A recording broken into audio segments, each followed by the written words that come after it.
quick video. It's like noon and it's raining pretty good right now on me.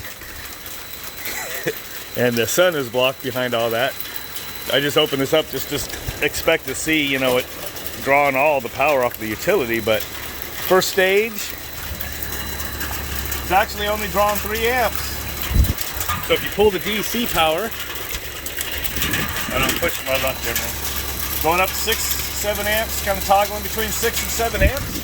So for first stage, it's actually able to power over half of it. I don't know how many times I want to pull that disconnect out in the rain, and down to 3 amps again. Huh. Oops, I didn't close that all the way, or did I? Yep. All right, so anyway, pretty interesting. The on-grid solar, 1,000 watts on that one, 900, so about 1,900 to 2,000 watts.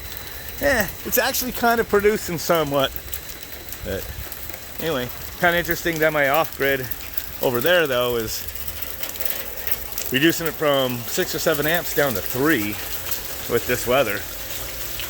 Pretty cool. Yeah.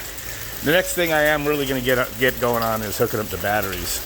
I have all those batteries. I've kind of figured I'm just going to hook up a bunch of them for a high voltage bank of batteries. Real simple, no charge control or nothing. You guys will see that coming up. Anyway, we got to go play. Catch you later.